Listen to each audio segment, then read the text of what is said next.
to Study Time, a televised home learning program produced by Rwanda Education Board. My dear wonderful students of Senior 3 Chemistry, I'm very sure you are very fine. I'm also very fine. And I just want to invite you to this lesson number 2 of Unit 9. You remember we had talked about the lesson number 1 where we talked about the alkenes. I hope you still remember. So this time around, in lesson number 2, we'll be talking about the alcohols. Remember, the Unit 9 is talking about the structure and properties of alkenes and alcohols. So under the structure, we are going to look at, when we go to the alcohols, to be precise, we look at the structure of the alcohols, we look at the methods of preparation, we look at the nomenclature, that is the system of the naming of the different alcohols, we look at the physical properties, and then mention some uses. That is our lesson of today. So please, I want to invite you to get ready with your pens and book so that you can write down some information that you refer to at a later time, if need be. And I hope that information will be very important that you will write down. So let's go. So we look at what are the alcohols? When we talk about the alcohols, what are they?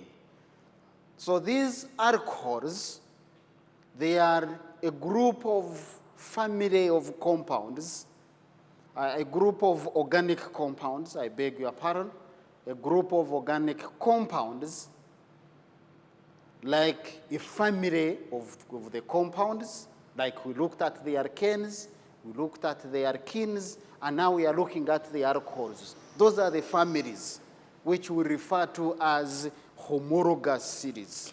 So when we talk about the alcohols, so they form another family or homologous series. Homologous series. So we'll be talking about the homologous series of alcohols, or family.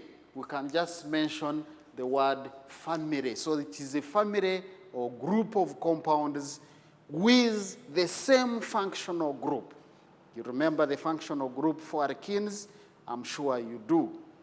The double bond, we said the double bonds in alkenes act as a functional group. So these compounds, in their structure, they have this compound. They have, rather, this group of atoms, OH, in their structure. So when you look at the structure of any organic compound, and you find that there is this OH, then know that this is the functional group. So this is the hydroxide. We can sometimes call it hydroxyl group. That is what it is commonly known, hydroxyl group. So with the OH in those all the compounds. So that is the functional group. You remember what we talked about the functional group? We said a functional group can be a double bond, or can be a triple bond, or an atom, or group of atoms that determine the chemical behavior of a certain group of compounds, a certain homologous series of compounds. So this is the OH that will determine the chemical behavior of these compounds. So these compounds are represented by the general formula. By the general formula, you remember the general formula for alkenes. For alkanes, you should always recall all those, because those are very important part. The moment you have the formula, the general formula, then you can easily write the structure of those compounds. So they have the general formula CnH2n plus 1 OH. That is all the compounds. That is all the compounds of alcohols that we are just going to look at. They are represented by this general formula. So this is a just bit of the introduction that we all need to know. Now, we can move on and talk about the nomenclature and the structure. They will all be together. Nomenclature and structure. Nomenclature is the naming of these compounds. Naming. When we talk about the nomenclature, it is the system of naming. And this system of naming is international, remember. It is international. So that is why we call it IUPAC system. You remember that? IUPAC system. This is U. International Union of Pure and Applied Chemistry. So that is a union. So whenever we name the compound, we are naming the compound according to this. Because it is internationally, so that we don't have our own chemistry. Because chemistry is the same all over the world. That's why it is this. That's why we use that system of naming the compounds. So let's move on. These compounds are named from alkanes. They are derived from alkanes. How? How are they derived from alkanes? When an alkane, for example, the first member of the alkanes is called methane. Methane. So how do we write the structure? The structure of the methane is CH4. That is the member. So when one hydrogen is replaced by the OH, remove one hydrogen here and you replace it with OH. So that means you will have, this is an alkane, this is an alkane, and then you have the alcohol. So this one will become CH3OH. That is how they are derived from alkanes. One hydrogen. If you have ethene, not ethene, ethane is C2H5, H6. That is ethane. That is an alkane. So you need an alcohol that is derived from this alkane. Remove one hydrogen here. So when you remove one hydrogen, you have C2H5OH. Then let's take it with the naming. We said this is methane. So what we do, we just remove this E of the alkane and replace it with all. So this one becomes now methanol. So that will be the suffix that is added, methanol. So the suffix that is added there is or. So they all alcohols. That's why they are called alcohols, actually. They have the same naming with the suffix. They all end with or, alcohol. Methanol. This is ethane. So remove this E and replace it with OH. So you replace it with OR. Sorry? So this one becomes ethanol. You have others. You may have propane. Propane is C3H8. Now, if you want propanol from there, then you'll have C3H7OH, and this one will become propanol. Propanol, and so on. So this is the system of name. You know, when we are naming these compounds, these alcohols, especially when you come to carbon number 3, this is something that is very important. When we come to carbon number 3, we have what we call the common names, and then we have the international names. the IUPAC names. So when we are naming compounds, there is sometimes we use the common names, and at one time we use IUPA names. But the IUPAC names are the ones which are accepted chemically and internationally. Let's look at the screen and we look at the names that we are using. So you look at we have methanol, that is number one. Methanol here, it is methyl alcohol. It is methyl alcohol. Methyl is this. This is a methyl group, remember? This is an ethyl group, and this is the propyl. This one will be propyl group. So the propyl, that's why we call it some propyl alcohol and so on. Those are common names. Then we have these two compounds here. We have propan-1-or and propan-2-or. Very important. CH3, CH2, CH2OH. This is the same as this one, and this one are the same. 3 carbon atoms, hydrogens, and then OH. Then we have this CH3C, then we have OH, CH3. When you look at these compounds have the same number of carbon atoms, have the same number of hydrogen atoms, but the arrangement and the position of the OH are different. This is on position number 1. If you remember how the alcohols are named, this is position number 1, number 2, number 3. This can be 1, 2, 3, and so on. So that is why, because of its position, this one is called propan-1-or. And whereas this one can also be called 1-propanol. 1-propanol. So this one becomes propan-2-or. 2 is coming from where? The OH is attached on carbon number 2. The OH here is attached on carbon number 1. So that is where we are getting those numbers. So that is the structure and the names.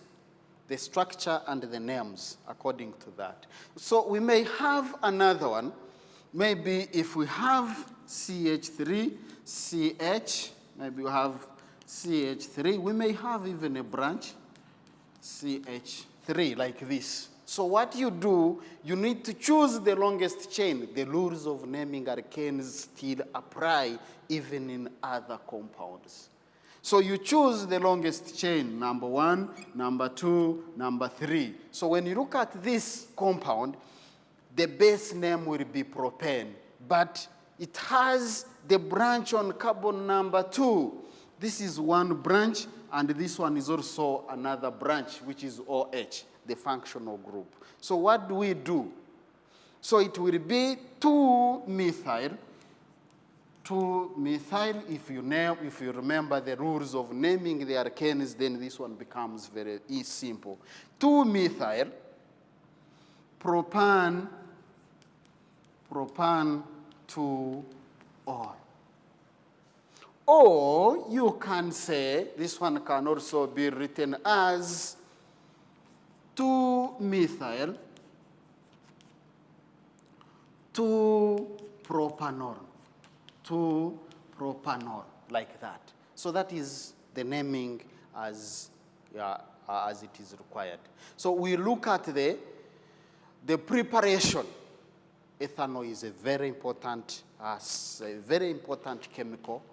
If you recall, in all this period of the pandemic, the COVID-19, we have been using ethanol as an antiseptic that kills the virus. So it is very important. So that is why we look at the uses. That one, maybe we'll discuss it later. So let's look at first, how is the methanol, among other alcohols, how is ethanol prepared? So there are 2 methods here that are employed in preparing ethanol. That is on large scale, not in the laboratory. So we have the hydration of ethene, hydration, remember it is addition of water, and then we have fermentation of glucose. So all foods that contain starch, the cassava, the potatoes, the Irish potatoes, the rice, the maize, and whatever, all those, you can just name them. All those foods, all those substances can be fermented to produce ethanol. So we have hydration. We look at there are two methods, remember, fermentation of glucose and hydration of ethene. So we have, in hydration, this process takes place in presence of a catalyst. The catalyst is the acid that is used. You can just look at it over there. So we have the catalyst, which is phosphoric acid. And then the temperatures must be specific, 330, and then you have the atmospheres of pressure. This must be, that makes this very expensive. Those are high temperatures and pressure, so those must increase the costs. But this is large-scale production. So we can look at the reaction. That is the reaction where, this is the hydration reaction, where you have ethene plus water. This is phosphoric acid. The temperatures are between 300 to 330, 60 atmospheres of pressure, and then you produce ethanol. So those temperatures are very, very important conditions for the reaction. Let's proceed and look at the fermentation. We'll just go through very fast. We look at the fermentation of the sugars. You remember I said substances that contain starch, any food component that contains starch can be used to produce alcohol.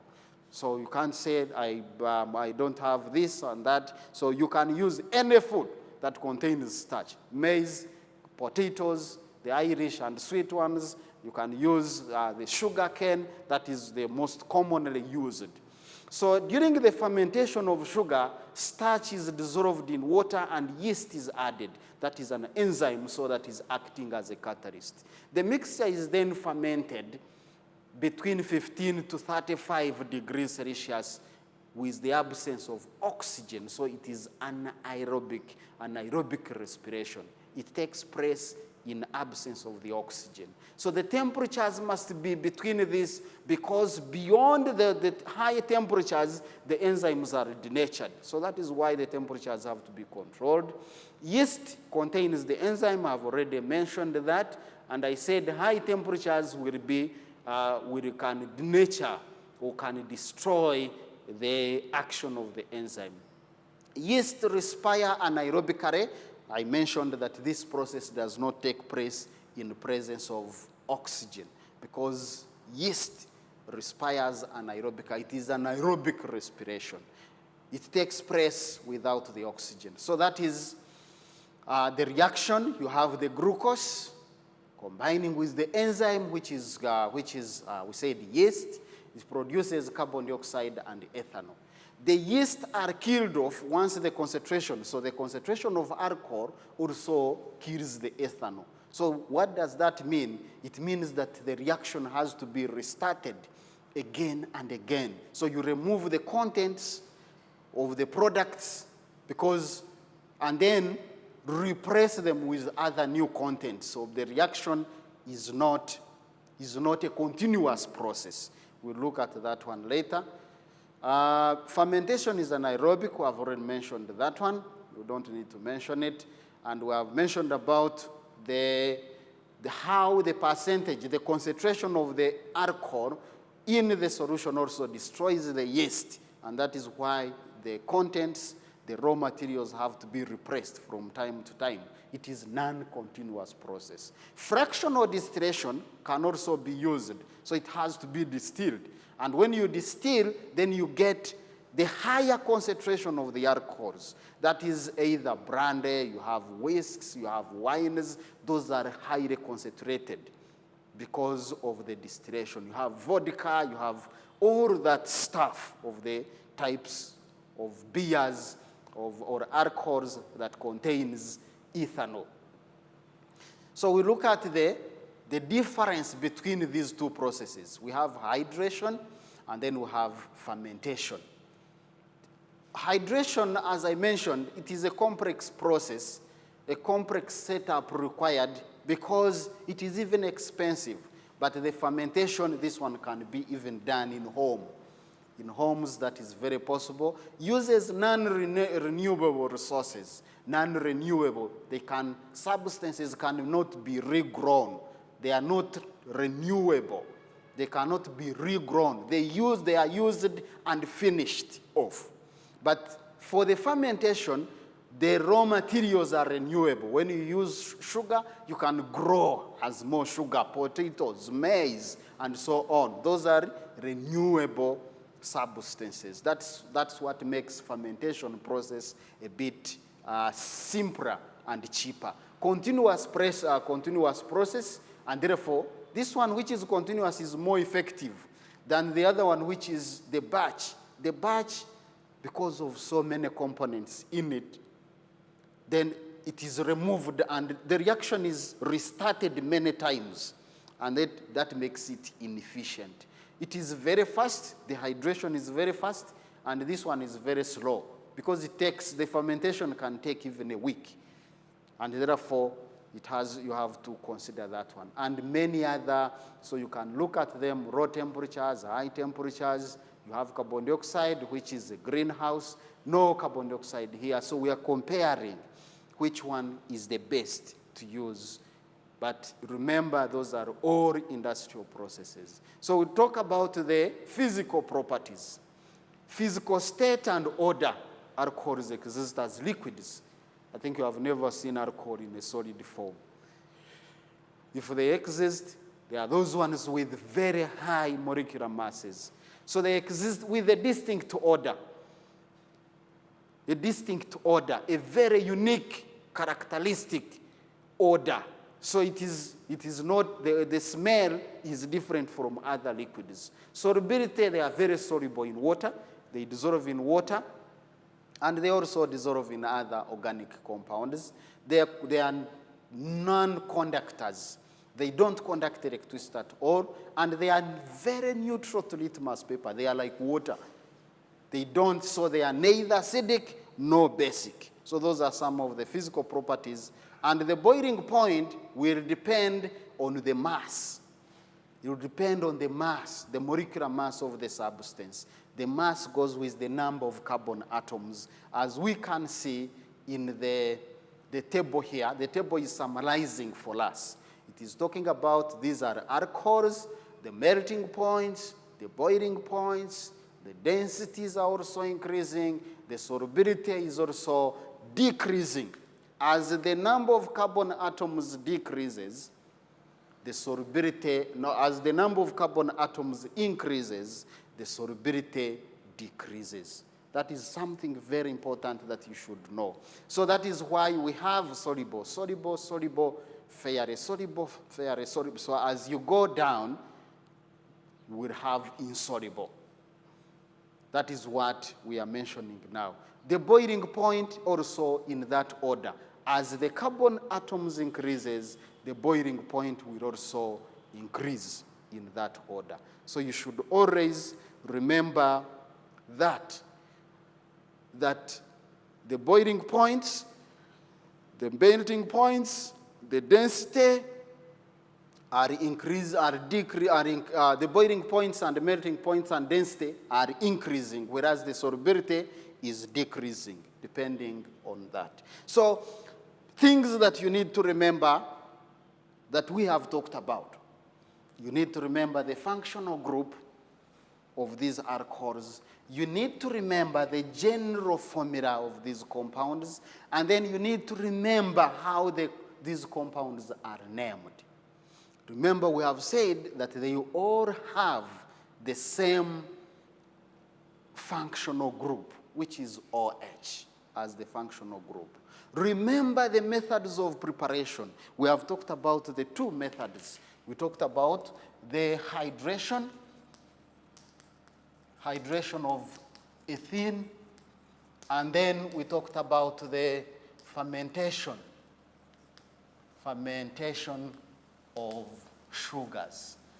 So those are the two methods. And then we talked about what? We talked about the differences between the two. Which one is the best, which one is expensive, which one is cheaper, and so on. So that is what you need to remember. Thank you so much for the lesson. We hope to see you in the next lesson. Have a good day and stay safe.